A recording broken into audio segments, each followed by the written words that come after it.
Biomass ઇલેક્ટ્રોલિસિસ module જે છે એ અહીંયા તમને જોવા મળે છે. એક પિક્ચર જે છે કે કઈ રીતે પ્લાન્ટની અંદર જે મેન્યુફેક્ચરિંગ કરવાનું હોય તો એમાં કઈ ટાઈપનું એ આખું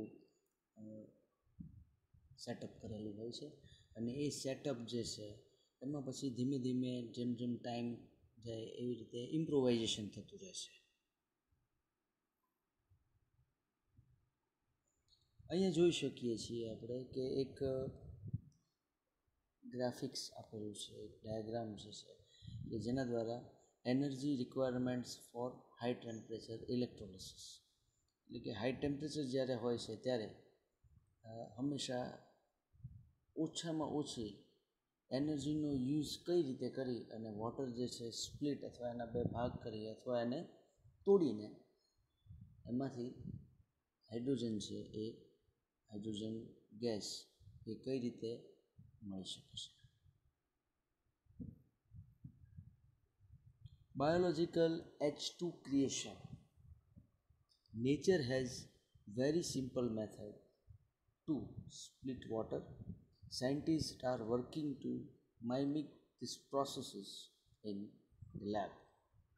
એટલે કે કમર્શિયલી જ્યારે ડેવલપમેન્ટ કરવાનું હોય કોઈ પણ પ્રોડક્ટનું ત્યારે એ વર્કઆઉટ કઈ રીતે થતું હોય એ રીતે સ્ટેપ બાય સ્ટેપ જવું પડે. એમાં સૌથી પહેલાં તમારે કે રિસર્ચ લેવલે એટલે કે લેબની અંદર અને લેબ પછી પાયલોટ સ્કેલ અને પાયલોટ સ્કેલ પછી મેન્યુફેક્ચરિંગ અથવા કમર્શિયલી અપગ્રેડ કરવામાં આવે છે.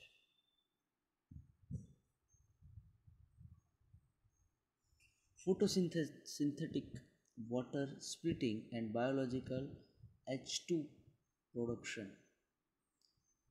હવે ફંડામેન્ટલ બાયોલોજિકલ ઇમ્પોર્ટન્સ શું છે એ અહીંયા તમને જોવા મળશે.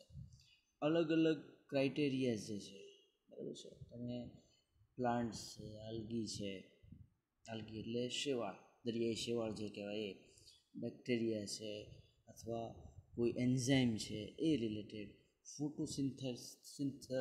ફોટોસિન્થેસિસ અથવા ફોટોસિસ્ટમ જે છે એનો યુઝ કઈ રીતે કરી અને સ્ટેપ બાય સ્ટેપ જે છે એ બાયોલોજિકલ પ્રોડક્શન જે છે એ કરવામાં આવે છે.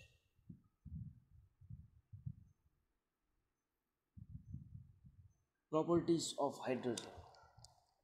હાઇડ્રોજનની પ્રોપર્ટીઝ શું શું છે, એના ગુણધર્મો કયા કયા છે એ મહત્ત્વનું ક્વેશ્ચન હશે અને એપ્રોક્સિમેટલી આ ક્વેશ્ચનની અંદર આપણે આગળ જોશું કે એમાં કઈ રીતે પણ એવું પણ બની શકે કે 1 માર્ક અથવા 2 માર્ક્સના જે સ્મોલ ક્વેશ્ચન્સ આવે છે એ પણ હોઈ શકે અને લોંગ ક્વેશ્ચન 7 માર્ક અથવા 5 માર્કમાં પણ પૂછાઈ શકે છે.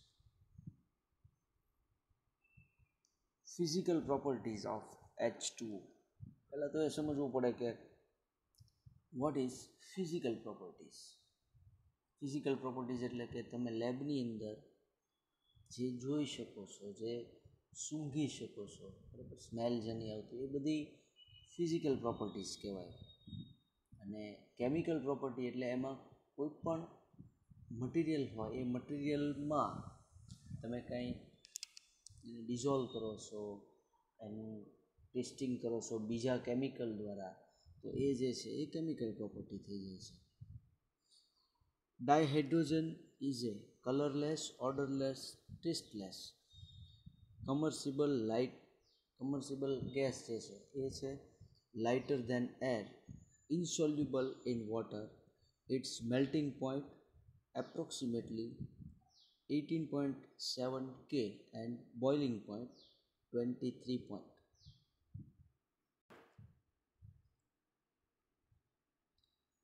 Its melting point 18.73 K and boiling point 23.67 K.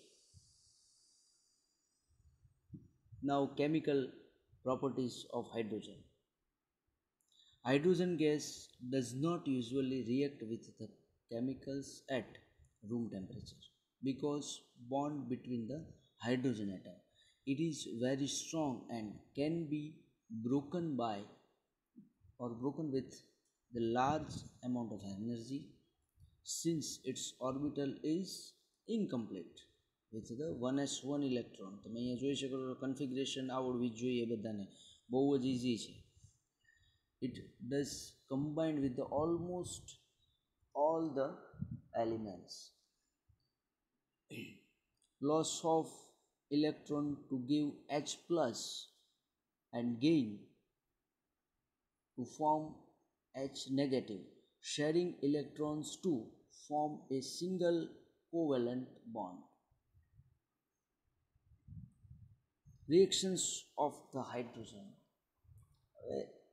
Reactions કયો અથવા રિએક્શન્સ કયો, એનો મિનિંગ એવો થાય છે કે કઈ કઈ રિએક્શન દ્વારા જે હાઇડ્રોજન મળવો જોઈએ અથવા અત્યારે જે જાણીતી છે, અને આ બધામાંથી તમારે કોઈ પણ ત્રણ, મિનિમમ ત્રણ તમને આવડવી જોઈએ, કારણ કે એક્ઝામમાં મોસ્ટ આઈએમપી ક્વેશ્ચન છે, એટલે ખાસ યાદ રાખવાનું છે. અને આમાંથી એમસીક્યુ પણ આવી શકે છે.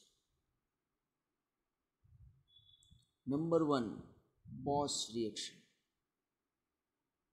Bosch reaction is a chemical reaction between carbon dioxide and hydrogen that produces elemental carbon or graphite. carbon na form je avta hoy ema graphite, water and 10% return of invested heat. This reaction requires the introduction of iron as a catalyst and required temperature level of 530 to 730 degree Celsius, એટલે approximately 500 થી 700 degree Celsius છે જે higher ટેમ્પરેચરની અંદર consider થાય છે. અહીંયા તમે યાદ રાખવાનું, આ જે ઇક્વેશન છે એ ઇક્વેશન પૂછાય છે. CO2 gas form plus 2H2, that is another gas form, gives carbon solid and water molecule 2H2O liquid form. પણ લિક્વિડ ફોર્મ જે છે એ કેવું રહેશે? લિક્વિડ ફોર્મ જે છે એ જ્યારે ટેમ્પરેચર જ્યારે આટલું બધું વધારે હોય ત્યારે જે બાષ્પ રૂપે જે કહી શકાય, બરાબર છે, એટલે કન્વર્ઝેશન થશે એ સ્ટીમનું અહીંયા જનરેશન થશે. સ્ટીમ જ્યારે જનરેટ થતી હોય ત્યારે કેવું હોય છે કે એ જે છે એવોપરેશન રેટ ઘણો બધો